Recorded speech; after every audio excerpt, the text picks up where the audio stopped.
finalmente, ¿sí?, pues abre la puerta a pensar en un colonialismo tecnológico, con lo cual, de alguna forma, ¿sí?, nos muestra que a pesar de toda la semántica que de la descolonización y demás cuestiones, en algunas estructuras sigue bien presente, ¿sí?, esta idea de colonialismo. Así que bueno, esto fue Geografía en 15 minutos, me he pasado un poquito, pero bueno, espero que les haya gustado, y del gustado pasamos a Gustavo. En territorio inexplorado. A verte. ¿Qué pasó? Ahí ya está conectado. Estamos conectados. Ah, ya está Gustavo. Bueno, bienvenido Gustavo, buenas tardes. ¿Cómo andás? ¿Cómo andas? ¿Se escucha bien? Hoy sí, está perfecto, está sí. perfecto. Cambié los auriculares. Muy bien. Muy bien, muy bien. Amerita que Rodrigo cante, pero no quiere. Dale, Rodrigo, we are the world.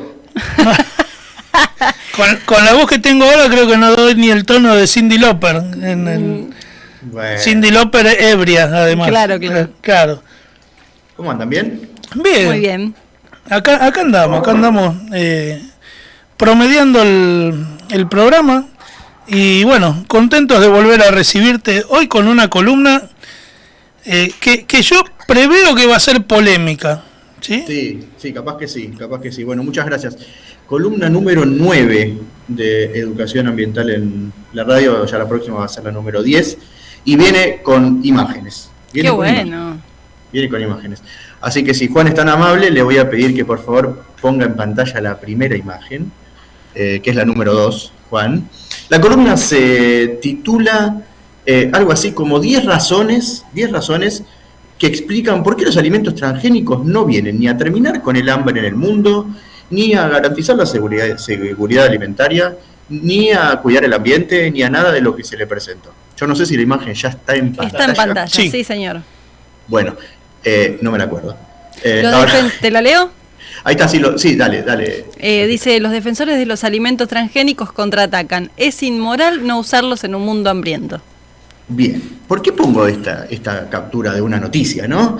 Que tiene que ver con que los alimentos transgénicos, estos que fueron presentados oportunamente como aquellos alimentos que iban a salvar al mundo del hambre, fueron acompañados de discursos que los defendían, provenientes de diferentes sectores. Algunos sectores vinculados más a la oligarquía terrateniente, vamos a decirlo de alguna manera, empresarial, tecnológica, de lo que nosotros nos podemos imaginar, pero también, si Juan es tan amable de poner la segunda imagen, la número 3, Juan querido, también de sectores, no tan esperablemente derechosos, digamos, no sé si tenemos la imagen, pero incluso desde los medios de comunicación cubanos, que está ahí la noticia. Sí, tarda una segunda. Tarda un poquitín. Tiene un delay de unos 10 segundos. Van a identificar. Ahí está, ahora sí. ¿De qué medio estamos hablando? Claro. ¿No? Que, presentaban a esto de los transgénicos como, repito, como esto que viene a salvar al mundo del hambre, desde diferentes, y como verán, opuestos ubicaciones ideológicas dentro del abanico político. Y hay una realidad que es incontrastable, para lo cual tenemos la tercera y última imagen que amablemente Juan va a mostrar, que es un dato contundente, que fue el que me invitó a pensar esta columna. Que cuando esté en imagen ustedes me avisan y yo empiezo a explicar. Que tiene que ver con el pensar entonces, ¿cómo hacemos en investigación? ¿Vamos a buscar los datos o no vamos a buscar los datos? Claro. A ver, ¿sirvieron los alimentos transgénicos para terminar con el hambre en el mundo? No, ahí está la imagen. Entonces explico. Hay dos gráficos.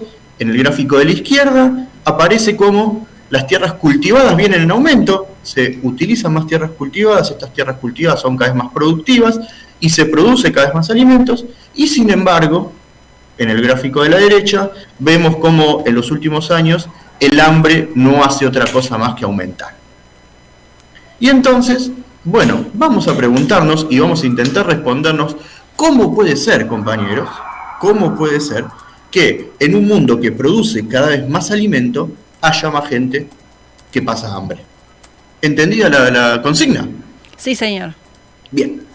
Razón número 1 de por qué los alimentos transgénicos no vienen a terminar con el hambre del mundo, que tiene que ver con que la mayoría de estas innovaciones tecnológicas en realidad están pensadas para, ¿cómo decirlo?, obtener y concentrar riqueza, amigos, y no para resolver el hambre. Claro. ¿Sí? El sentido de por qué avanzar en estas tecnologías, aunque se presenta como que tiene como objetivo terminar con el hambre, en realidad no hace otra cosa que venir a concentrar mayor riqueza. Les voy a dar un dato, permítanme leer. ¿Se acuerdan cuando hicimos los Objetivos del Desarrollo Sustentable el año pasado? Sí.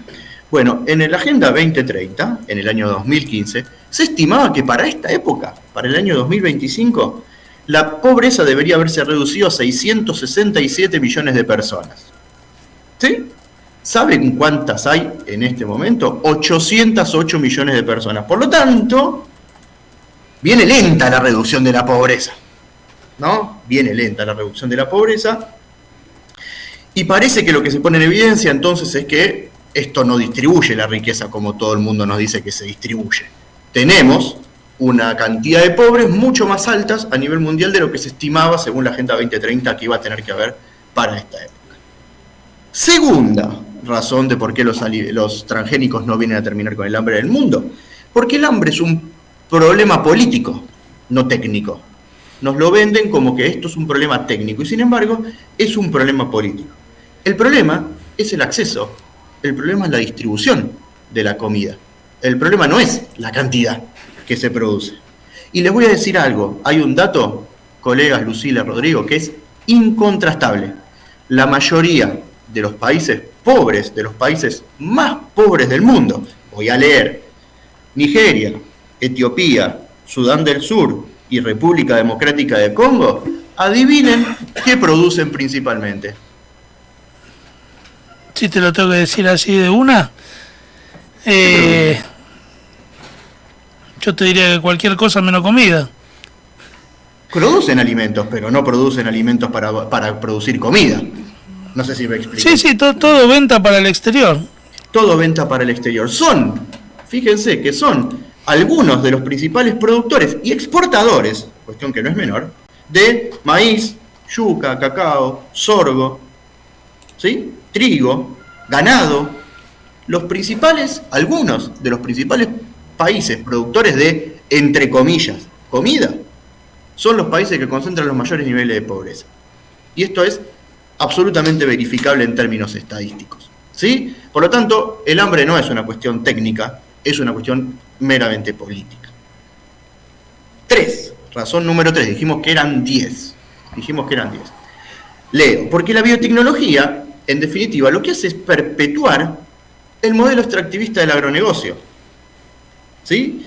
¿Qué significa esto? En lugar de diversificar la producción, de apuntar a economías locales, de pensar en las economías de cercanías, de producir lo que el suelo de específicamente un lugar puede producir, lo que se hace es monocultivo a gran escala, ¿no?, que se dedica a la exportación, como decía Rodrigo antes. En el mundo en Argentina tenemos el ejemplo de la soja, el maíz, el algodón, estos famosos commodities, que alguna vez hablamos, Rodrigo, con vos, que muchas personas incluso se niegan a decir que son alimentos.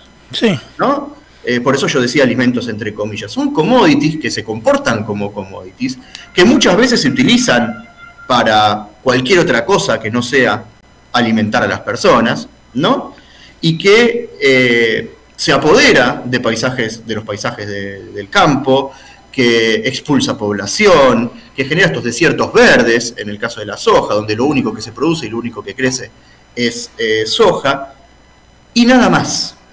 Eso no genera ni comida para la gente, ni riqueza, ni nada que pueda llegar a contribuir a reducir el hambre. Esta discusión que tantas veces hablamos de hablar de la soja como un alimento o como un commodity, es una discusión interesante que vale la pena recuperar.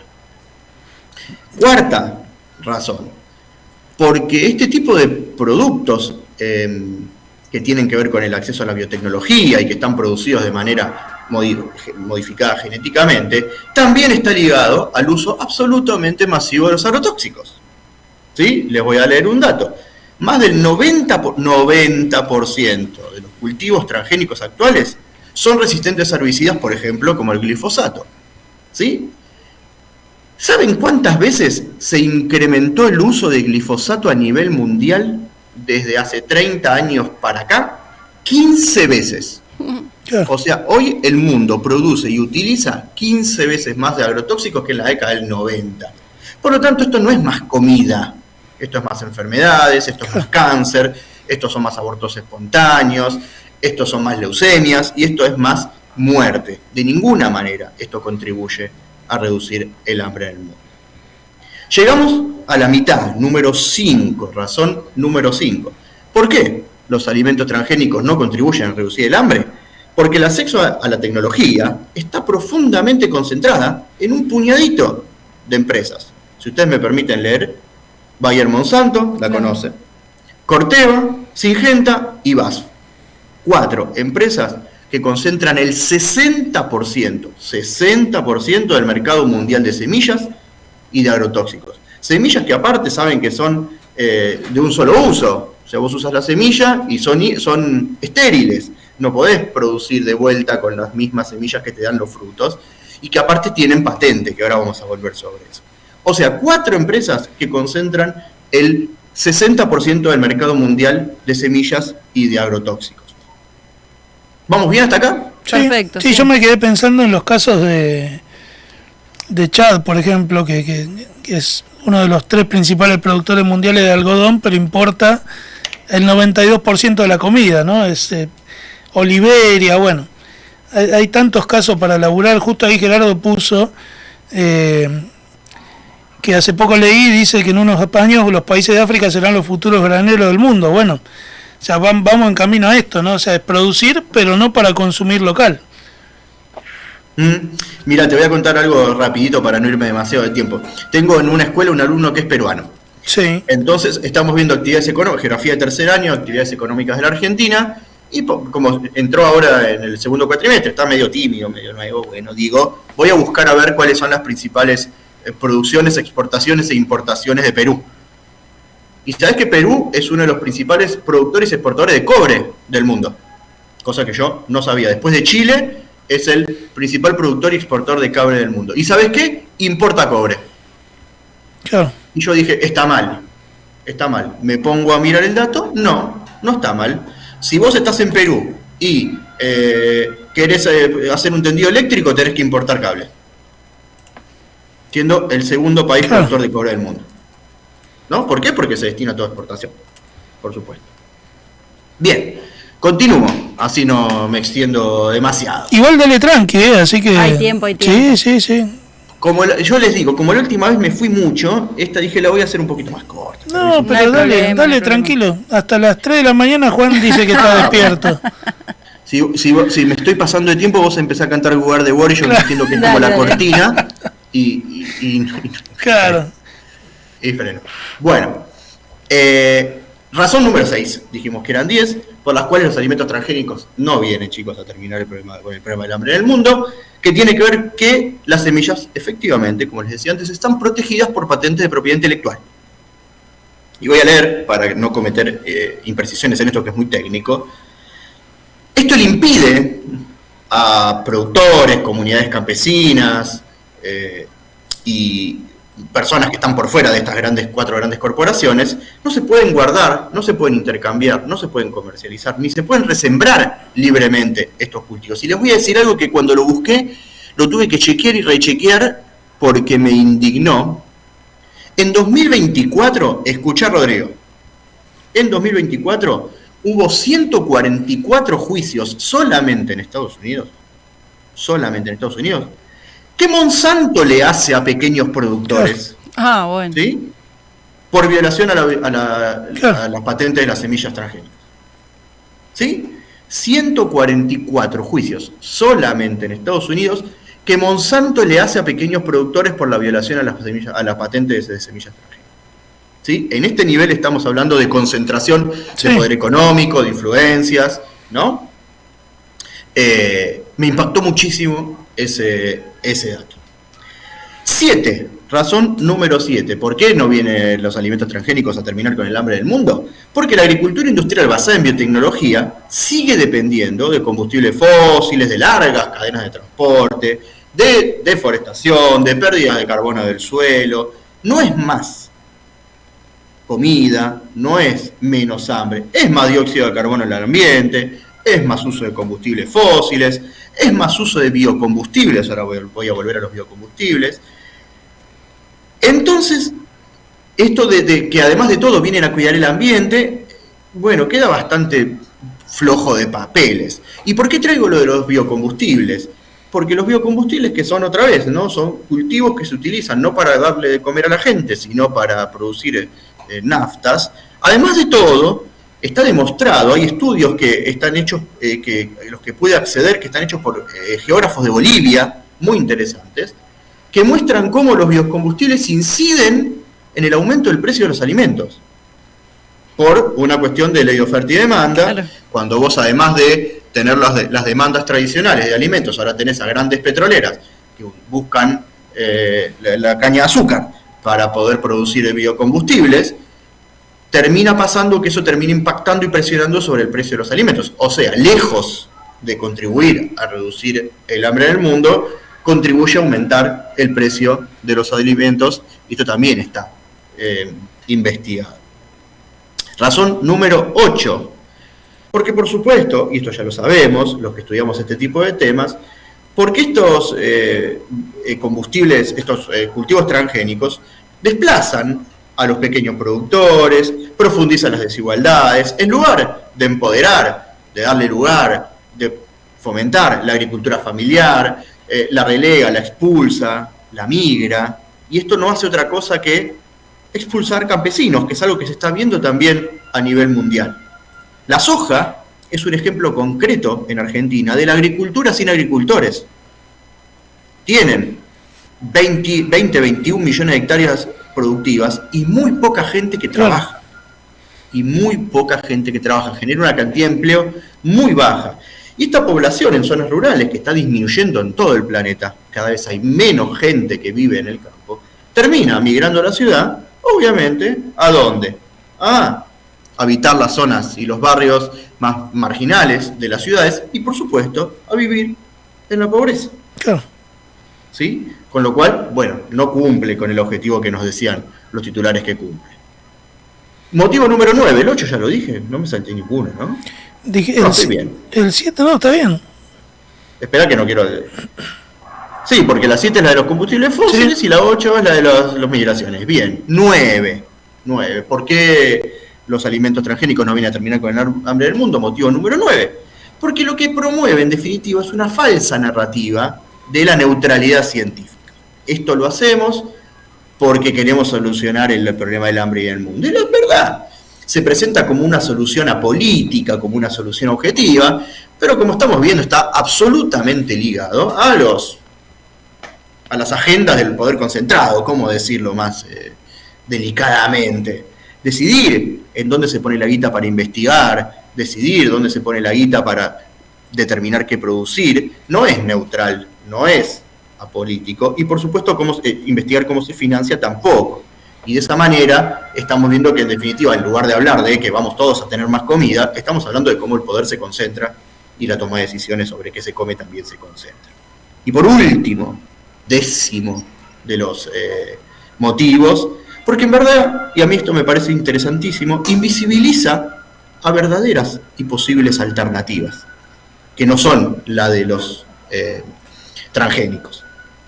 Porque hay un montón, colegas, de experiencias en el mundo agroecológicas que funcionan muy bien.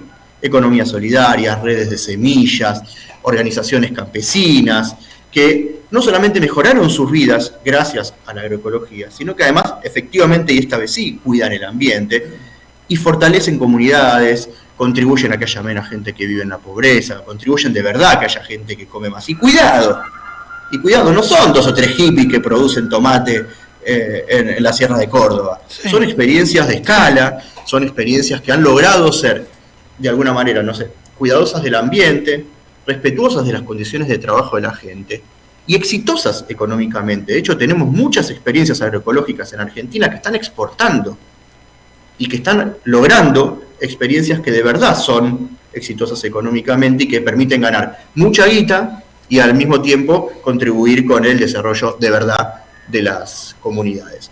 Por lo tanto, bueno, ¿qué decirles? El objetivo, la idea de esta columna era poder conversar sobre esto y desenmascarar de alguna manera estos discursos. Estaba mirando, Rodrigo, que te estabas peleando un poco por el chat o intercambiando opiniones. Desenmascarar algunos discursos que están de verdad muy instalados y que creo que nosotros como docentes tenemos el deber de discutirlos, pero discutirlos como los trato de hacer siempre en esta columna, con datos, con información, con fuentes, para que, bueno, no comamos la curva de que las cosas pasan porque, bueno, no, las cosas pasan porque hay decisiones que se toman que tienen un objetivo que no es el que nos dicen, ¿no? Sí, no, bueno, justo lo del hambre, cuando vos decías más alimentos no significa menos hambre, tiene un discurso muy potente y que siempre va detrás de esta frase que yo en el posteo decía, el latiguillo del problema del hambre, ¿no? Tenemos que resolver el problema del hambre y cómo muchas veces se juntan muchos esfuerzos, o mejor dicho, se hacen eventos con fines de lucro en función de recaudar para el problema del hambre.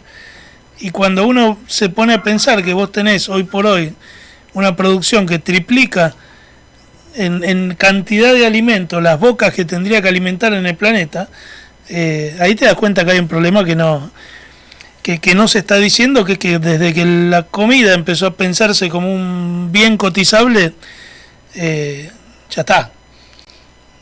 ¿Sí? Se perdió toda lógica. No es que vos tenés o no tenés el alimento suficiente para que toda la población coma, sino que no tenés el alcance. Y esto que vos decías, Gustavo, de los juicios que hace Monsanto, si uno lo cruza incluso con la biopiratería, esto de cómo muchas veces viene un tipo, se afana la planta, la patentó y chau. Muchos de estos juicios que se generan por supuestamente prácticas, ¿cómo decirlo? No es no profesionales, sino como prácticas maliciosas de alguien que cultiva algo que técnicamente tendría que pagar. En muchos casos es al revés. El que te hace el juicio es el que te quitó la posibilidad de producir a vos, y en muchos casos sin que vos te enteres. O sea, cuando vos vas a producir, te dicen, no, este tipo de semilla está patentado en tal año por tal persona. Y bueno, y es un problema que se está acrecentando cada vez más. Es muy complejo. Sí, y yo agregaría, además de todo esto del paquete tecnológico, de la biopiratería, de los problemas de patentamiento y todas estas especulaciones económicas, el tema de cómo se manejan esto de las importaciones, exportaciones y las producciones locales, que en realidad cuando uno va a la verdulería lo ve, ¿no? Con las etiquetitas de dónde vienen cada uno de los productos que tenemos. ¿Por qué nos dedicamos a exportar o importar limones cuando acá se pueden producir? Bueno, porque hay una especulación económica a nivel mundial donde en realidad no importa si vos lo podés producir o no, sino qué te deja ganancia. Tenés que comprar la banana a Ecuador, tenés que venderle el limón a tal, y acá, bueno, destruí tu tierra y hace un monocultivo de soja porque de esa forma podés alimentar chanchos en China, y así, ¿no? Y mientras tanto tenés Monsanto con las semillas, con las patentes, con todo esto, que te vende un paquete tecnológico que te contamina y te arruina todo, y encima, si no lo usaste, es un juicio. O sea, eso es un paquete redondito, la verdad. Claro, pero tendría, Lucila, más sentido. Le voy a sumar algo más a esto que decís que estoy de acuerdo y que es muy correcto. Tendría mucho más sentido si importando banana de Ecuador, vamos a seguir la metáfora, la gente comiera más bananas. Pero ni siquiera. Claro. Pero ni siquiera, ¿no? Y recuerdo que cuando hablamos de los objetivos de desarrollo sustentable, Lucila, vos también mencionaste, no nos olvidemos que hubo un presidente que ganó una campaña prometiendo pobreza cero. Sí. ¿No? Y que se banaliza mucho un problema que es un problema político muy grave. Es muy difícil solucionar la cuestión de la pobreza y del hambre en un país, en este caso, y que sin embargo esos discursos, pregnaban. Alguien creyó que el tipo iba a terminar con la pobreza en Argentina a cero, ¿no? Sí. Sí, es cierto, e incluso desde algunos enfoques actuales, teóricos que andan dando vuelta, la atención hacia la cuestión social en la actualidad la siguen enfocando como que el principal problema tiene que ver con la reducción de la pobreza, y en realidad hay muchos otros factores que hay que atender que van a contribuir indirectamente a resolver ese problema, pero que si vos no lo resolvés, ¿qué quiero decir con esto? O sea, no vas a resolver problemas de la pobreza si no tenés las condiciones para generar otros desarrollos que conduzcan a ir eliminándolo. Pero sin embargo, muchos desarrollos teóricos actuales siguen atacando a la pobreza como si fuera el problema y no la consecuencia de. Y mientras eso suceda, vamos a estar mal. Bueno, el dato de ONU es que hay 180 millones más de pobres de lo que se esperaba hace 20 años. Menos acá en Argentina, No, que no. somos menos. Uh-huh. Sí, cada vez somos menos pobres somos nosotros. Pero bueno. Sí, no, es el tema del hambre, a ver, es...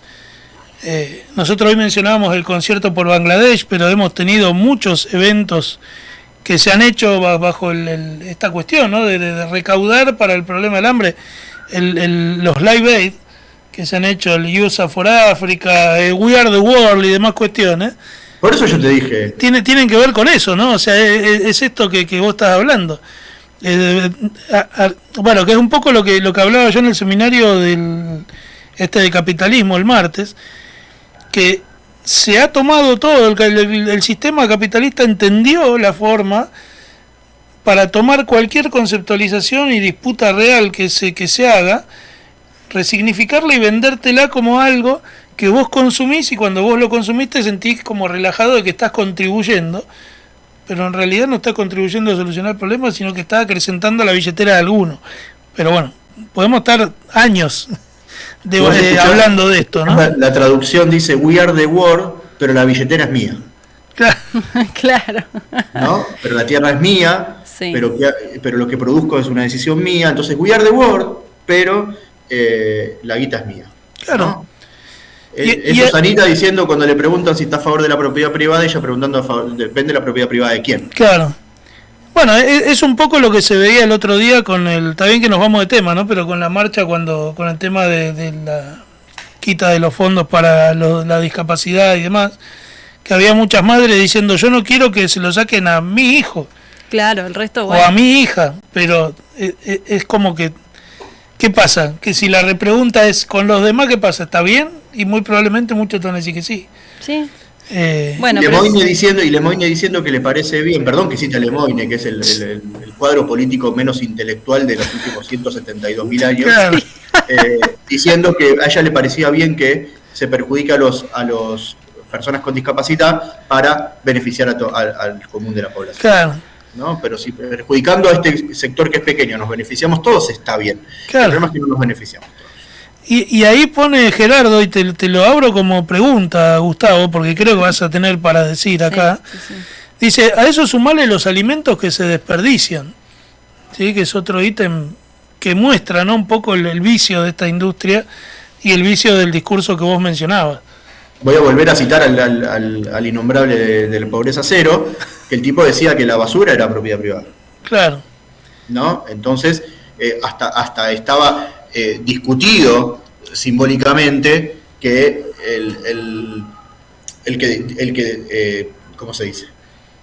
Comiste algo y sobró y lo decidiste tirar a la basura, alguien no puede venir y abrir la bolsa, porque eso era propiedad privada. Claro. Sí, de hecho hace 2 o 3 días creo que hubo un intento nuevo de volver a multar a aquellas personas que hurguen en la basura, que la mayoría de las personas que están revolviendo la basura están buscando algo para comer. Claro. Y existen los containers antivandálicos. Sí, lo vi. Sí.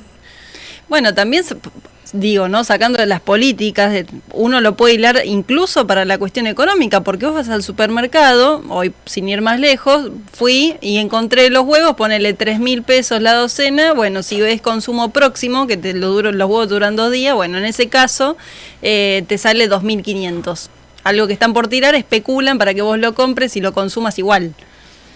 Sí, y que aparte la industria también, con esto que decía Gerardo, ha generado tamaña cantidad de producción y tamaña generación de excedente, que cualquiera de estas industrias está dispuesta a tirar un 15, un 20, un 30% de su producto y aún así no le va a afectar la ganancia que genera.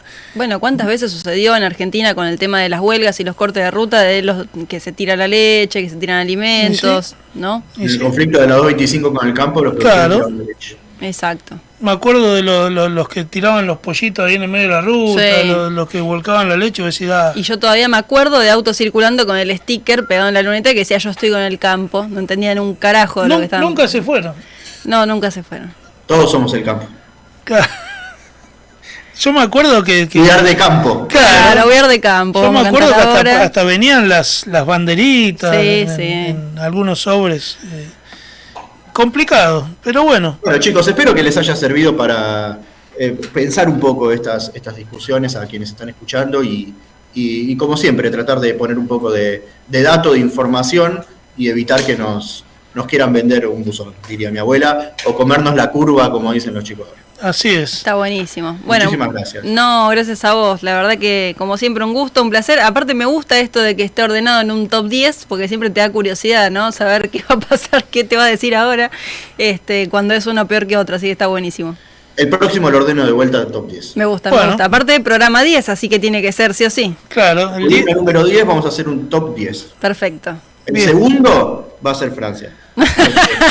Muy bien. Gracias. A vos. Gracias, Gustavo. Nos vemos. Bueno, muy bien, ahí cerramos la columna con Gustavo Esposov de Educación Ambiental en Debate. Vayan a seguirlo en las redes, tiene su canal de YouTube también. Docentes y no docentes, sí, la verdad que estos temas invitan a reflexionar a todas las edades, a todo público, está bueno pensarlo. Y sobre todo esto que él insistía, ¿no? En que a veces a los docentes o a quienes nos dedicamos a pensar en ciertas cuestiones de la actualidad, políticas, y no digo políticas de partido, sino porque todo hoy en día es política, que nos tildan, ¿no? Con algunas palabras que quizás incluso no tienen ningún sentido, socialista, zurdo, de no sé qué tenía que ver. Pero bueno, está bueno porque Gustavo decía estas cosas que nosotros planteamos a veces en un aula, a veces en una radio o donde sea, tiene argumentos, ¿no? Hay un dato, hay una bibliografía que lo respalda, no es un loco hablando sin sentido alguno. Así que bueno, los invitamos ahí a que lo sigan en las redes a Gustavo, más que interesante el laburo que hace y viene haciendo, y alertas a la próxima columna, no sé con qué tema vendrás, pero va a ser la número 10. Estoy recaliente. Ah, mirá. Tengo Sí, seguro. ¿Tiempo?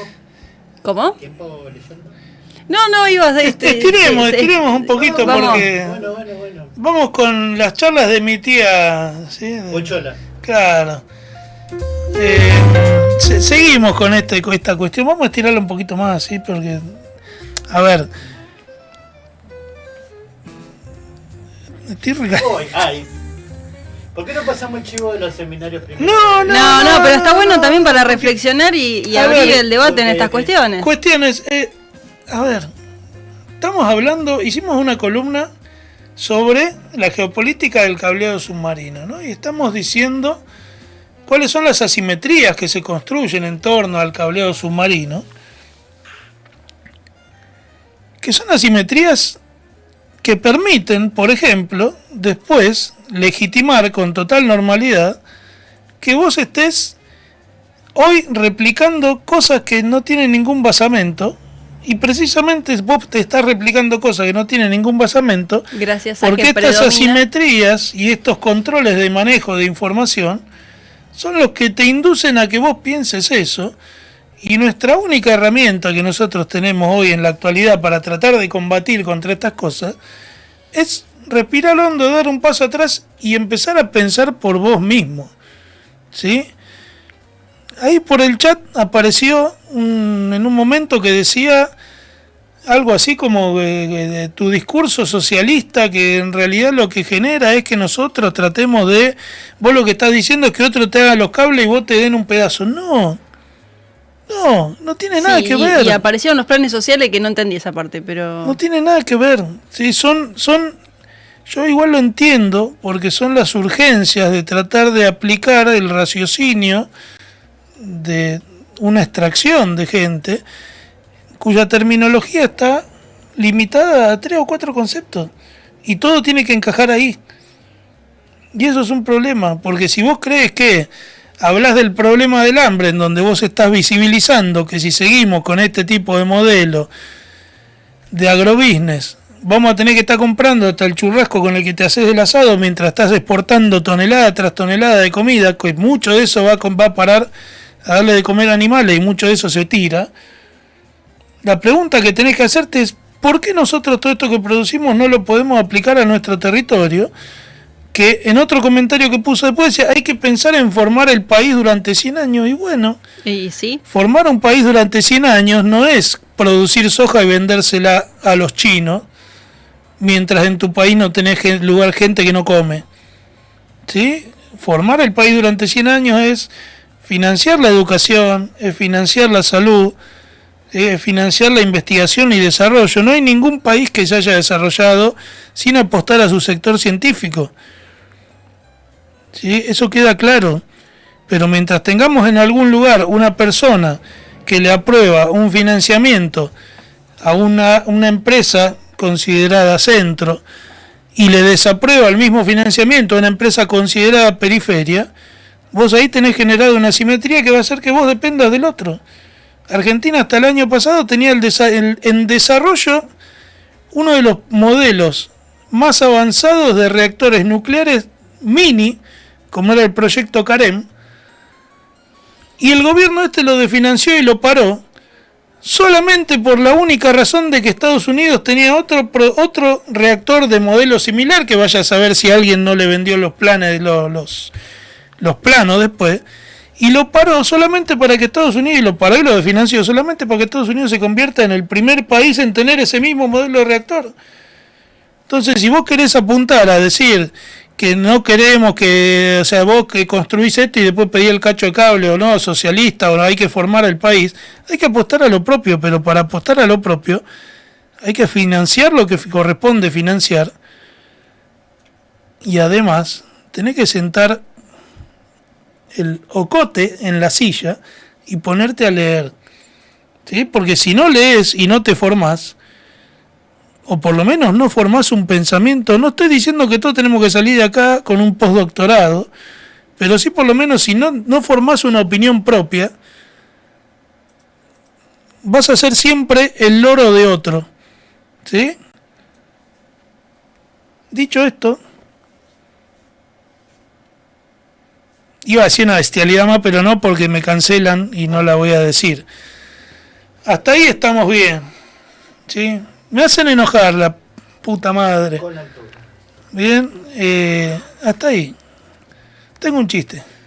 Ahora sí, bueno, a ver, vamos a poner... antes de chistes y todo, había comentarios acá en el chat, porque Gerardo había dicho, en una escuela comenzaron con el proyecto de huerta, cómo relacionarlo con la unidad 3 de condiciones de vida en Argentina. Ahí eso después habría que chequearlo. Hay que pasárselo a Gustavo como para que lo... Sí, bueno, somos dos profes de geografía, también le puede dar una mano, una idea. ¿Está bien? Bueno. No hacía falta tirarle el fardo a Gustavo. Bueno.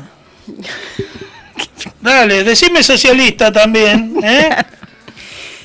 Sí. No, marxista. Claro, zurdo. Marxista. Soy de un comando venezolano, israelí, cubano entrenado en Afganistán. Yo. Por eso la barba. Bueno. Y de Chicago encima. Es imposible. Y de Chicago encima. Diría Massa, ¿no? Zapatista. Ahí está. ¿Sigo? Dale. Bueno, estábamos diciendo que Gustavo estaba haciendo una consulta de cómo relacionar este tema de la huerta, ¿sí?, con el tema de condiciones de vida en Argentina. Yo creo que se puede abordar un montón de lugares. Hay que ver la huerta con quién la están trabajando, qué docente, quizás se puede hacer algo en conjunto. Si es alguien de biología, se puede ir a la parte ambiental, ¿sí?, como trabajar distintas problemáticas. Si va a la cuestión más desde las ciencias sociales, explorar estas cuestiones de la pobreza, del hambre en Argentina puntualmente, ¿no? Viendo estadísticas, qué conclusiones sacan, si no nos dicen que bajamos discurso también, qué conclusiones sacan los chicos y qué beneficios puede tener el hecho de tener una huerta, ¿no?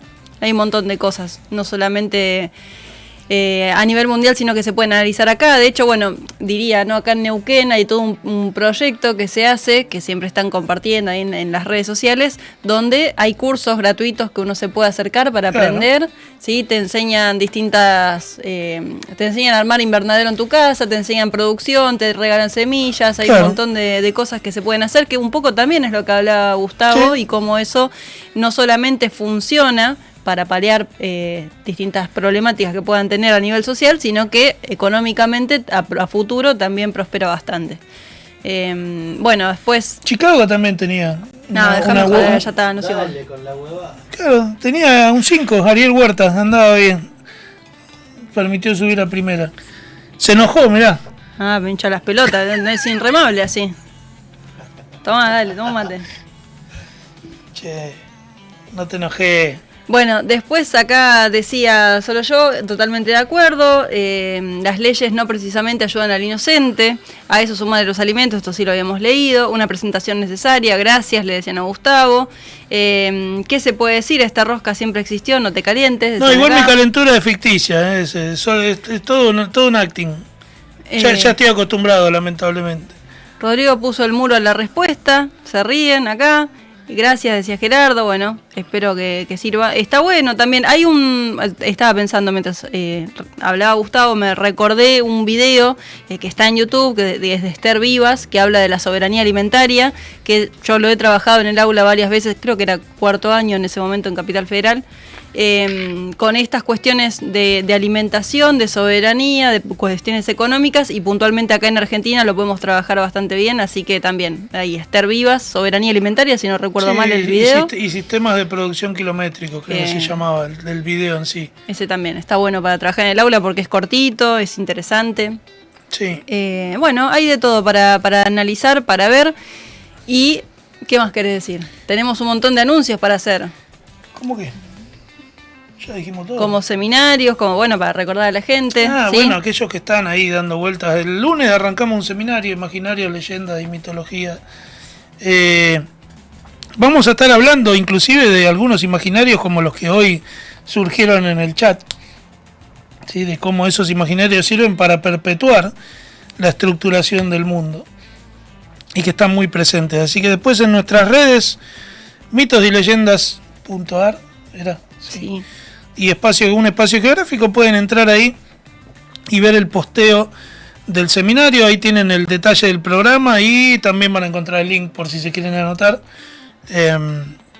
Así que bueno, los invitamos porque es una propuesta que ya tiene como 3 años más o menos, 2 años que la venimos trabajando en vivo, ¿sí? en congresos y demás cuestiones, y ahora decidimos hacerla en formato virtual por si alguno se quiere. En realidad mucha gente pidió que lo hiciéramos virtual, porque siempre los congresos y eso como que son muy... Les queda atrás mano. Claro, son muy acotados y bueno, nada, lo hicimos virtual, así que después si quieren, súmense. Sí. No los vamos a defraudar. Claro.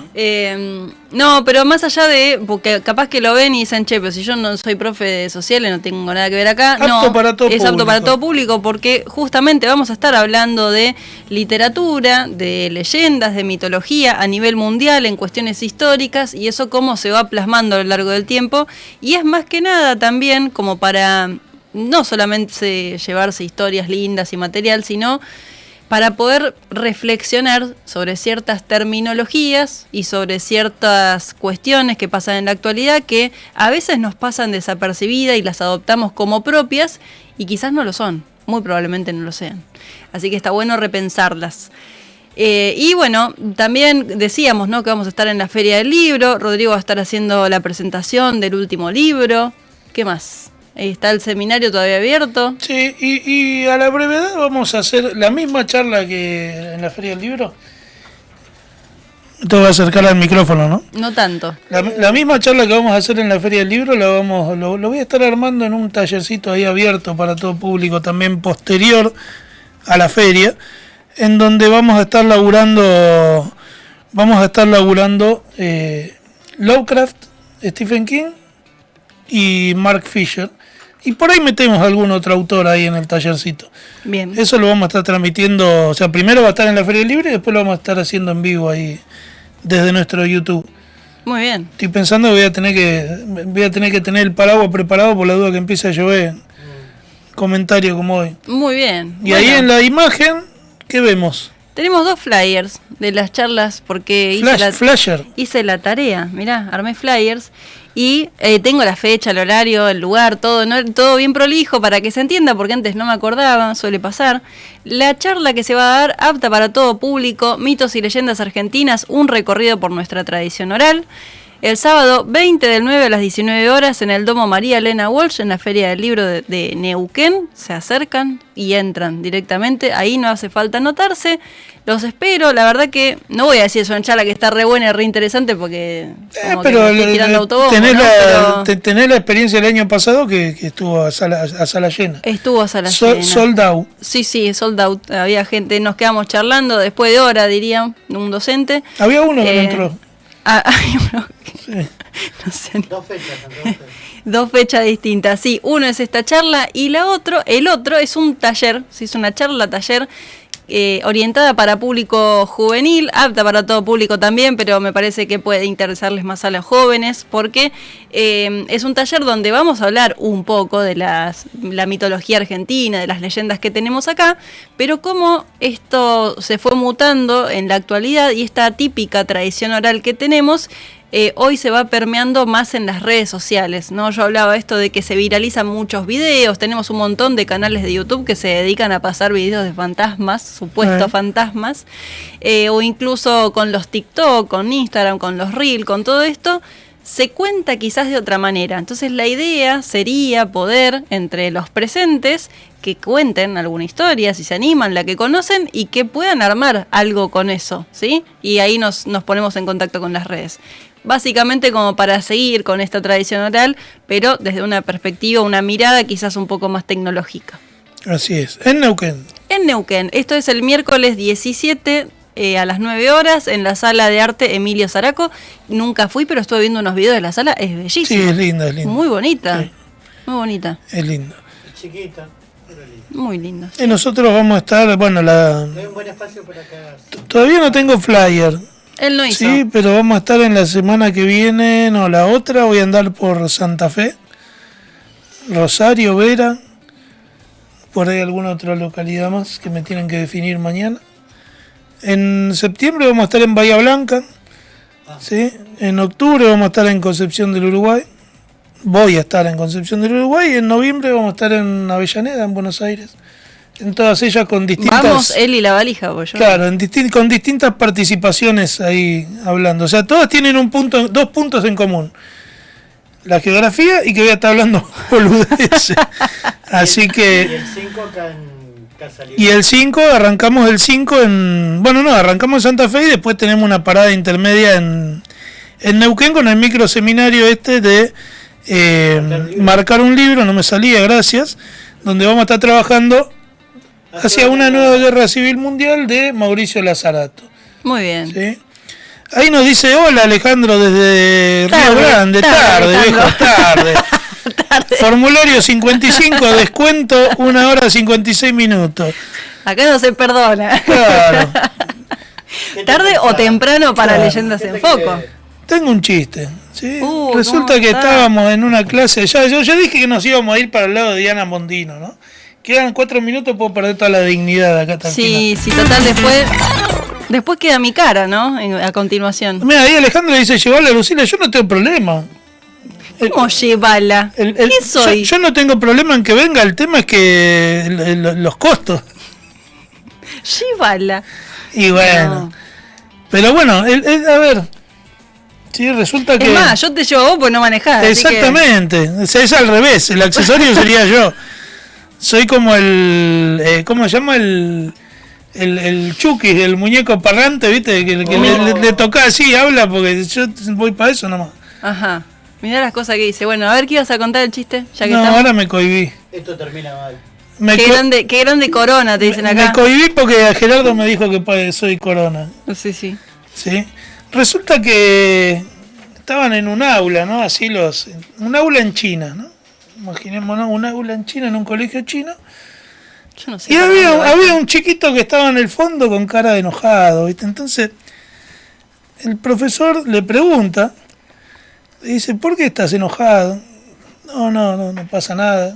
¿Por qué estás enojado? Le pregunta 3 veces y el pibe no le contesta. Entonces, toca en el recreo y el chico en el recreo va, ¿sí? a buscarlo al profesor y le dice, profesor Chen, le dice, le quiero contar por qué estoy enojado. Y la realidad es que yo estoy cansado, dice, que siempre a nosotros, los chinos, nos carguen que nosotros somos todos parecidos, que no nos pueden distinguir, que somos todos iguales. Dice, yo la verdad que estoy enojado por esto y quería consultarle por su opinión. Y el profesor se queda un segundo en silencio, lo mira y le dice, yo no soy el profesor Chen. Y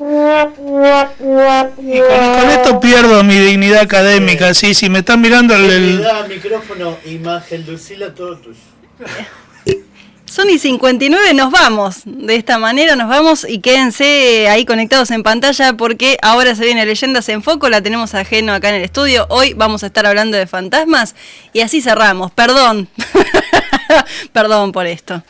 Un saludo a Diana Mondino, así que instauró la frase de que todos los chinos son iguales, así que sí, le mandamos un cariño, donde sea que esté.